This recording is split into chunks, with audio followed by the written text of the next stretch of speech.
하나님의 말씀 갈라디아서 1장의 말씀 계속 이어지겠습니다. 갈라디아서 1장 1절부터 2절의 말씀.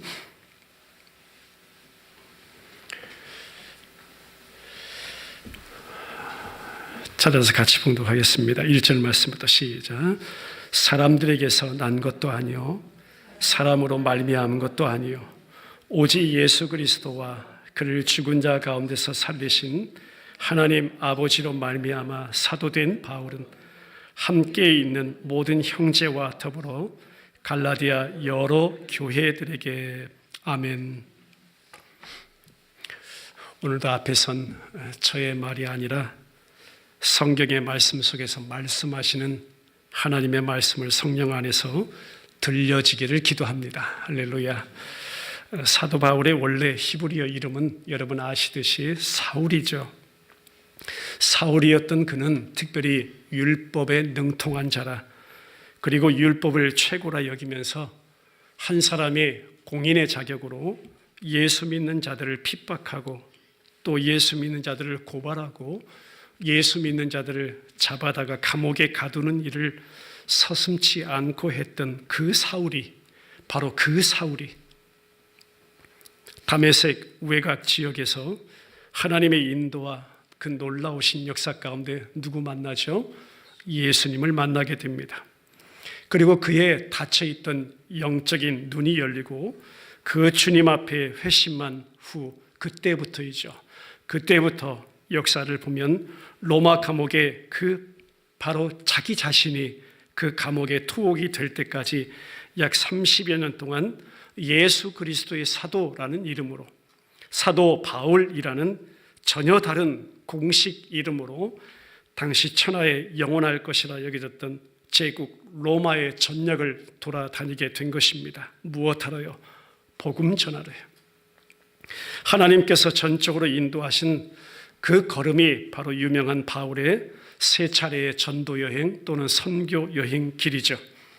그동안 바울이 갈라디아를 거쳐서 아시아와 저 북그리스와 남그리스 지방에 복음을 전하면서 여러 교회가 복음을 받아들이고 여러 교회가 세워지고 여러 교회가 아름답게 성장해 가는 그런 역사를 경험하게 됩니다. 사도행전 13장과 14장의 전체 배경입니다. 그리고 돌아와서는 계속 그 교회를 잊지 아니하고 편지를 써서 말씀으로 협력하고 말씀으로 동역하고 말씀으로 교회를 돌보는 그런 사역을 계속 하게 되었던 것입니다. 그 서신 중에 하나가 가장 먼저 쓰여졌다고 하는 오늘 갈라디아서의 말씀입니다. 그런데 당시 상황을 보니까 바울과 그 선교 일행을 통해서 하나님께서 세워놓으신 그 교회 가운데 유대에서 건너온, 유대에서 넘어온, 유대에서 내려온 누가 있었냐면 거짓 교사들이라 이름하는 자들이 교회 공동체 안에 들어와서는 그 함께 신앙생활하고 있는 지체들을 영적으로 괴롭히고 있었다는 것입니다. 그러니까 아름답게 세워져 있는 교회 공동체 안에 지금 영적 괴롭힘을 성도들이 당하고 있는 거예요. 뿐만 아니라 복음을 전하여 준 바울의 권위까지도 터치합니다. 또 그가 전한 복음의 진리까지도 강력하게 공격을 해오는 것입니다. 바울이 전한 복음 반박하는 거죠. 그거 아니라는 것입니다. 바울의 권위뿐만 아니라 그가 전한 복음까지도 이렇게 공격을 받고 있는 상황이라 이거예요. 그리고 나서는 믿음 이상의 것 더 필요하다, 다시 할례를 받아야 하고 율법도 다 지켜내야 우리가 구원을 얻을 수 있다라고 말하면서 바울이란 친구가 도대체 누구냐 따지는 거예요. 너희들이 알고 있는 그 바울이 도대체 누구냐 하면서 바울을 경멸하기 시작합니다. 그는 보니까 예수님의 12사도도 아니었는데, 그러면 우리가 아는 바로는 어느 누구에게도 어떠한 권한과 위임을 받지 않은 자가 바로 그인데, 그가 어떻게 복음 전할 그런 권한이 있고, 그가 어떻게 교회를 세울 권한이 있고, 그가 어떻게 이렇게 위임을 받아서 하나님의 복음을 전하는 사역을 감당할 수 있겠는가? 그는 아무 자격 없다. 자기 혼자서 그냥 자기가 사도라고 이름 붙여가지고요, 그렇게 사역을 감당하는 것 뿐이야. 너희들이 알고 있는 바울은 바로 그런 자야 라고 경멸하는 것입니다. 두 갈래의 공격을 동시에 한 몸에 받죠. 자격과 그가 전한 복음이 동시에 공격을 받는 상황입니다. 사도행전 15장으로 가보겠습니다. 1절과 5절 시작. 어떤 사람들이 유대로부터 내려와서 형제들을 가르치되 너희가 모세의 법대로 할례를 받지 아니하면 능히 구원을 받지 못하리라 하니 5절로 가죠. 시작. 바리새파 중에 어떤 믿는 사람들이 일어나 말하되 이방인에게 할례를 행하고 모세의 율법을 지키라 명하는 것이 마땅하다 하니라. 이런 배경입니다. 거짓의 아비는요, 분명 성경은 사탄인 줄 믿습니다. 에덴 동산의 침투에서 무엇으로요? 거짓말로 침투에 들어와서 미혹한 사탄은요, 지금도 어느 시대를 막론하고 거짓말로 하나님의 백성들을 미혹하고 있다는 것입니다. 성경은 그것을 자세하게 풀어주기를 우는 사자같이 삼킬 자를 두루 찾아다닌다고 한 것입니다. 그것이 거짓이고 거짓의 아비는 사탄이라는 것입니다. 이에 대해서 오늘의 교회 공동체도 마찬가지, 당시의 교회뿐만 아니라 오늘 이 시대에 하나님께서 세우신 모든 교회 공동체도 마찬가지, 이렇게 표현하고 싶어요. 결사적으로 그리스도의 순수한 복음을 보수해야 할 책임이 교회 공동체 가운데 있고 현대 교회는 더욱 그러하다 이 말입니다. 자, 우리식으로 보죠. 우리식으로 보면 이 거짓 교사들이 주장하는 대로 부지런히 율법 지켜서 그 공로로 의롭다 하심을 얻으려고 애를 쓰는 것, 자기 의의 어떤 탑, 자기 의의 공로 탑을 쌓기 좋죠. 하나님 가볍게 부르지 않도록 더 우리가 조심하자 좋습니다. 부모님, 우리에게 주신 부모님 더 공경하자 좋아요. 우리가 더 사랑하자 좋습니다. 더 정직하려고 우리가 노력하자 좋습니다. 더 공평하려고 발버둥 치자 좋아요. 실제로 그랬을 거라고 본다면 당연 저와 여러분들의 우리의 반응은, 교회의 반응은 어떻게 반응할까요? 당연 그들의 모범적인 행동에 감탄합니다. 그처럼 제대로 된 믿음을 보이지 못하는 우리 자신을 부끄러워합니다. 그리고 어느 때는 자책도 합니다. 많이 그랬어요. 저도 그랬어요. 많이 그랬어요. 어떤 신학교 때요, 우리 기숙사 생활을 하면 하나님의 정의 군병이라고 해서 피크 대학 기숙사 그 작은 방에 들어가서 3명이 오밀조밀 모여서 살거든요. 기숙사 한 학기에 기숙사비가 8만 원이었어요. 그러니까 밖에서 생활하면 얼마나 많이 드는 비예요. 근데 한 학기에 8만 원이에요. 80불. 그러니까 귀를 쓰고 어떻게 하면 그 기숙사 안에 들어가서 생활할까? 왜요? 그 안에 들어가서 생활하는 거 생활비도 절감이 되지만 훈련이 되거든요. 매일같이 새벽기도, 경건훈련 쌓죠. 말씀 훈련 쌓죠. 늦지막히 기도방 들어가서 또 기도하는 훈련 쌓죠. 그거 사모하면서 어떻게든 그 기숙사에 들어가서 살려고 했을 때가 있었습니다. 그런데 어떤 동기는 기도를 참 오래 한단 말이에요. 저는 조금 더 있으려고 있어 보는데 저 옆에 있는 친구는 더 오래 있어요. 제가 문 닫고 나오는데 신발이 아직도 있어요. 그럼 아직도 기도하고 있다는 거예요. 4시간, 8시간 막 기도했다고 이렇게 자랑하는 친구들도 있었고요. 그렇게 못하는 제 모습이 부끄러워요. 말씀이 있는 것도 마찬가지예요. 부끄러워요.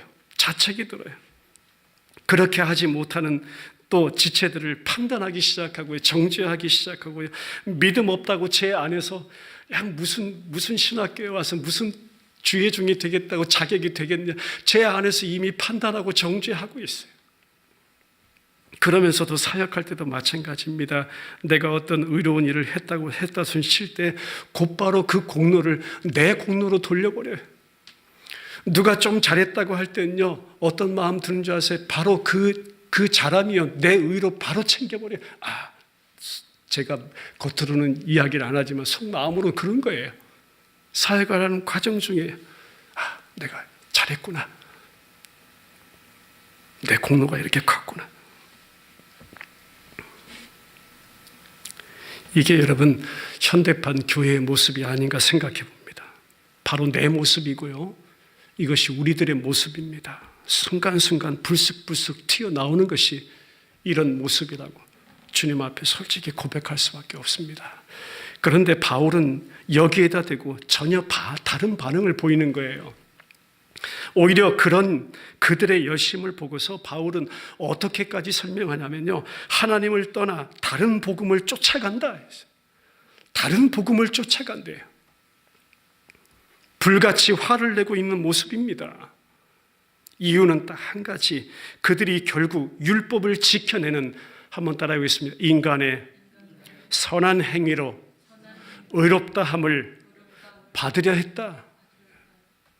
자신들의 어떤 지킴이, 그 선한 행위를 가지고 어떻게 하면 구원을 얻어볼까, 의롭다함을 받으려 했기 때문입니다. 인간의 열심, 율법주의로 규정하고요. 오직 지금 바울이 무엇을, 예수 그리스도를 믿는 믿음의 그 교리적 채찍을 지금 휘두르고 있는 것이 갈라디아서의 말씀을 믿습니다. 여러분, 선한 삶 필요합니다. 우리에게 필요해요. 여러분 잘 아셔야 돼요. 그것은요, 우리의 착한 행실, 선한 삶, 그거는요, 하나님의 사랑에 비롯된 것이고 예수 그리스도의 십자가 구속이라는 그 은혜의 열매라는 사실을 우리가 기억하고 가야 됩니다. 분명 열매예요. 그런데 지금 이들은요, 열매를 가지고 왜 너희들이 구원의 조건으로 삼으려 하느냐 이겁니다. 한마디로 나는 죽은 자 가운데서 다시 살아나신 예수 그리스도로 말미암은 사도다. 다른 복음은 없다. 그래서 갈라디아서 서신서를 시작하자마자 처음부터 다짜고짜 자신이 받은 사도직의 권위, 그리고 자신이 받은 은혜의 복음에 대해서 바울이 선포하기 시작한 거예요. 그것이 1절부터 5절까지 말씀입니다. 오늘 1절, 2절 보죠. 거짓 교사들이 붙여주지 않는 호칭을 바울이 스스로 사용합니다. 그 호칭이 뭐냐면 사도입니다. 그런데 예수 그리스도의 사도입니다. 유대인들에게는 이 부름에 명확한 정의가 있었어요. 사도라 하면 유대인들의 이 관념에는 어떤 의미가 있었냐면 특별한 사신을 의미했습니다. 특별한 지위를 지닌 자를 의미했습니다. 자신보다 높은 존재로부터 주어지는 어떤 권위와 위엄을 누린다라는 개념이 있었습니다. 그렇게 정의했어요. 바로 예수님께서 자신의 특별한 대리인이라 또 대표들에게 사용하던 호칭입니다. 누가복음으로 가보죠. 누가복음 6장 13절입니다. 시작. 밝음에 그 제자들을 부르사 그 중에서 12를 택하여 사도라 칭하였으니 했습니다. 마가복음 3장 14절로 가보죠. 시작. 이에 12를 세우셨으니 이는 자기와 함께 있게 하시고 또 보내사 전도도 하며 했습니다. 예수님께 직접 택함을 받았다든지 예수님으로부터 직접 부름을 받았다든지 예수님으로부터 위임을 받고 그분의 이름으로 가르칠 수 있는 권한을 받았던 자가 바로 사도라는 정의입니다. 일반적 호칭은 아니었죠. 12 제자를 비롯해서 이제 예수님께서 십자가에 죽으신 후에 3일 만에 부활하신 후에 주님께서 임명하신 다른 한두 명 가리키며 또 사도라고 불렀습니다. 지금 바울 자신이 이러한 무리에 속해 있다라고 주장하는 거죠. 누가요? 자기 자신이요. 지금. 왜요? 성도 바울이 아닌 사도 바울이라는 그 이름으로 다른 성도들을 가르쳐서 12 제자, 그리고 부활하신 주님 앞에 직접 임명, 예수님을 직접 만남으로, 그리고 나서 이 사도 바울이 다른 성도들을 가르쳐 2절에 말씀한 것처럼 함께 있는 모든 형제, 갈라디아 여러 교회, 하나님의 교회라고 부르는 거죠. 모두 형제지만 그들 중 오직 누구만이, 바울만이 지금 사도이다라고 강조하고 있는 것입니다. 조금 더 나아가서 사도의 자격을 보면요, 침례 요한이 예수님께 침례를 베풀 때부터 예수 그리스도의 부활의 때까지 있었던 그리스도의 사역에 대해서 직접 목격한 자, 직접 자기 눈으로 본 자를 사도라 칭합니다.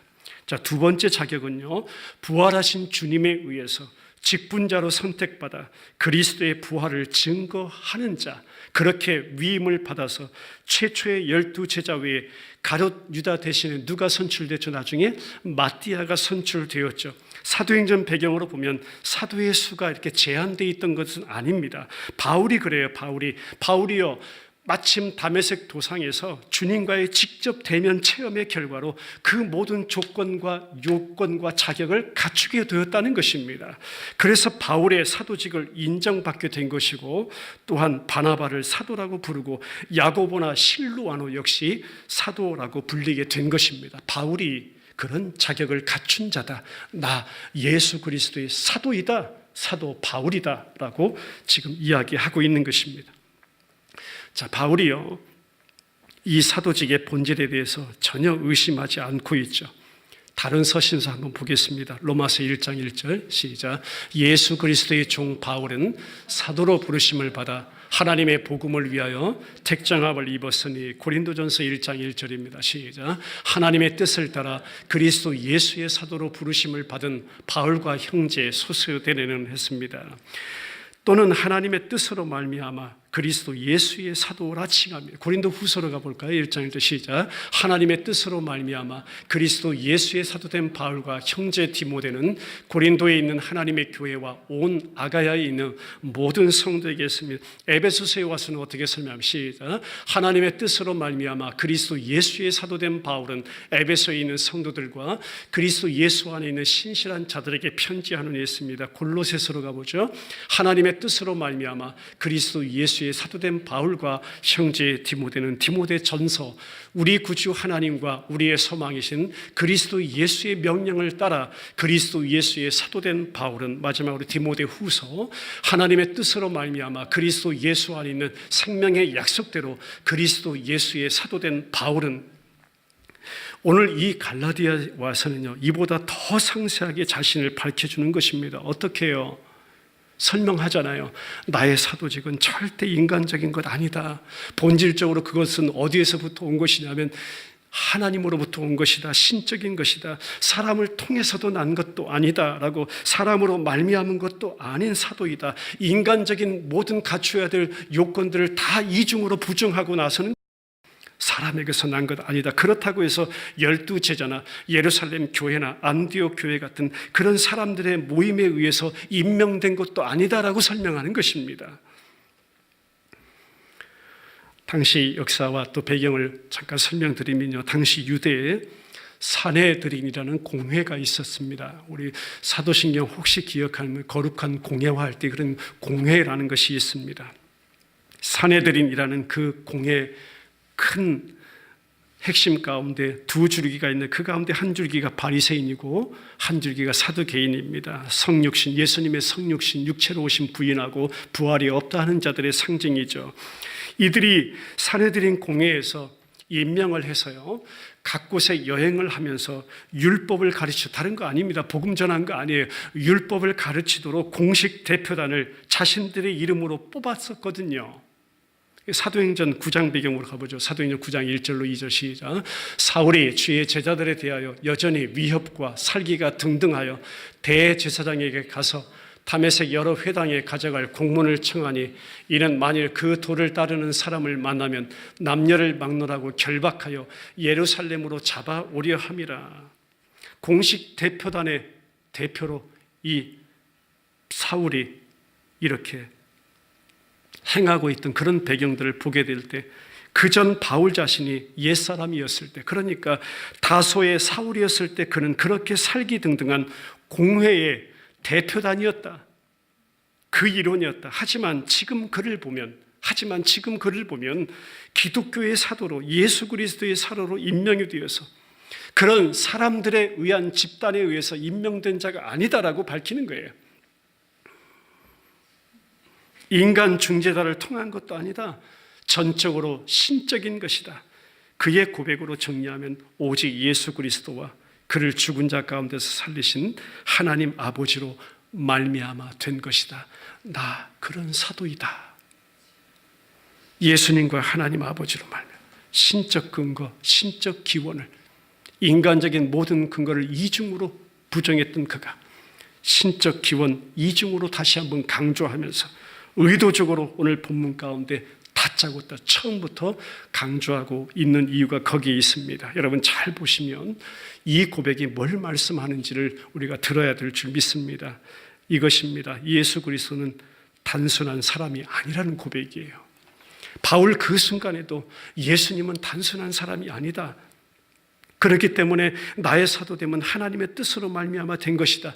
하나님 자신이, 아버지 되시는 그 하나님께서 죽은 자 가운데서 자신이 직접 살리신 그 아들 예수 그리스도로 말미암아 이러한 직무에 내가 임명되게 된 것이다. 나는 그런 사도이다 라고 증명하는 것입니다.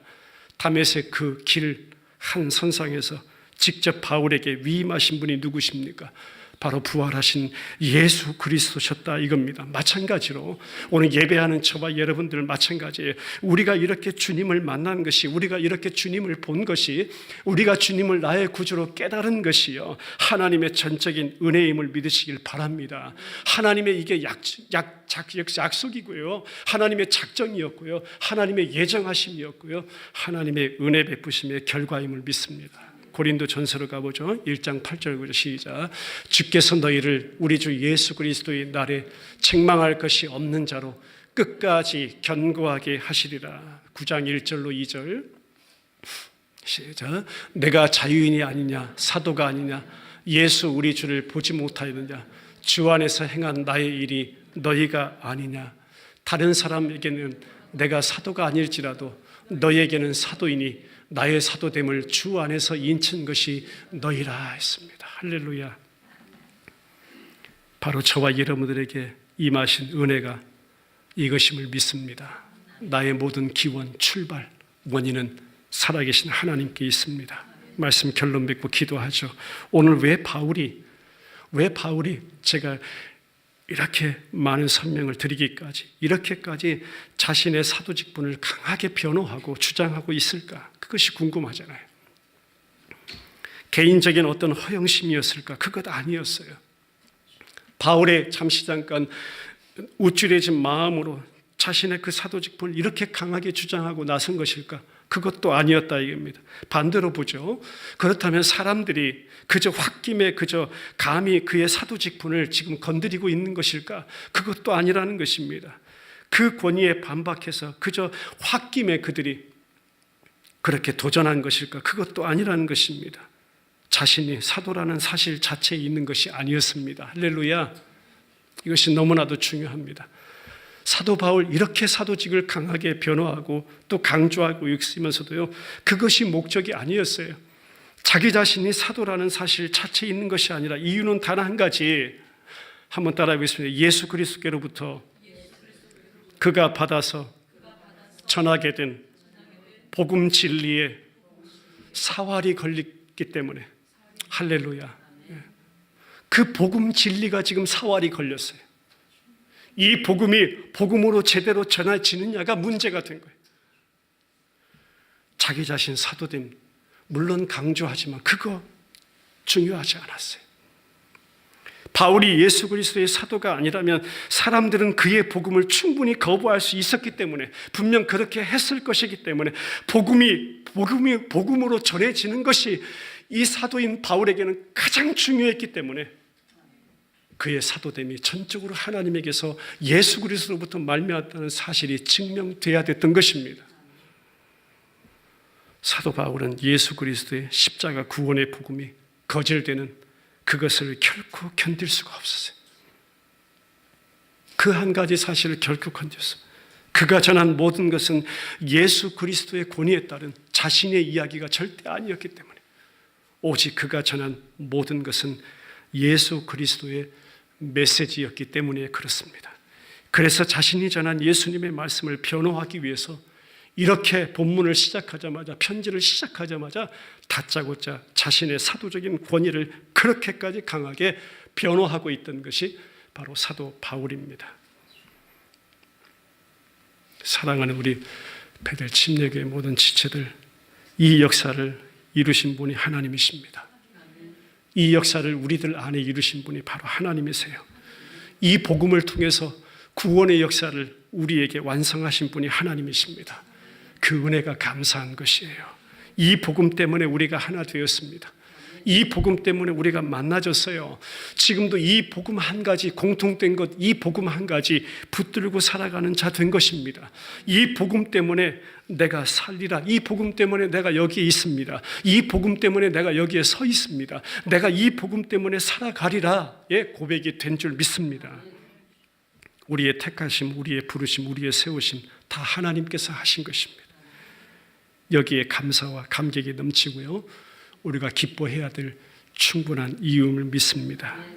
선하신 역사를, 그분의 놀라운 구원 역사를 증거하는 자로, 그런 성도로 저와 여러분 불러주심을 다시 한번 감사하며, 우리 예수님만 내 안에 온전히 사시고 우리 예수님만 온전히 온 열방 땅끝까지 편만하게 증거되는 놀라운 역사 위에 우리들이 쓰임받기 원하고, 몸된 교회 공동체가 그렇게 쓰임받기를 간절히 소원합니다. 같이 기도드리겠습니다. 한 가지만 기억하죠. 사도 바울 그 역시 그가 받은 모든 권위의 출발이 하나님이셨고 예수 그리스도셨고, 그렇게까지 예수 그리스도를 통한 믿음, 예수 그리스도를 통한 의, 그 교리의 채찍을 휘두르며 이렇게 증거했던 편지의 또 말씀을 통하여 다시 한번 우리 모든 것의 기원이, 원인이, 출발이 하나님께 있고, 내가 그 복음 때문에 은혜 받아 그 복음 때문에 살아가고 그 복음을 위하여 여기에 서 있습니다. 다시 한번 나의 나됨이 주께로부터 온 것임을 기억하게 하시니 감사합니다. 아버지, 사울이었던 그 자리에서 또 바울의 자리로 그렇게 새 사람 만들어내시고 창조해내신 그 하나님의 구원 역사가 우리에게 또 동일하게 베푸신 하나님의 선하신 일임을 믿습니다. 아버지, 우리 안에 담아주신 그 십자가 구속의 복음, 오직 예수 그리스도를 믿음으로 얻는 의, 그 선하신 하나님의 일을 또 증거하는 자로, 또 선포하는 자로, 그 복음을 붙들고 살아가는 자로 하나님께서 우리를 붙잡아 이끌어 가실 것을 믿습니다. 우리 베델 침례 교회 공동체가, 오늘의 모든 현대 교회들이 복음을 끝까지 하나님 수호하게 하시고 지켜가게 하시고 변하지 않는 진리의 말씀 가운데 그렇게 지어져가는 모든 주의 장막들 되게 하여 주옵소서. 우리 심령 안에 그렇게 또 일하시고 살아 계실 것을 믿사옵고 예수 그리스도의 이름으로 기도드리옵나이다. 아멘.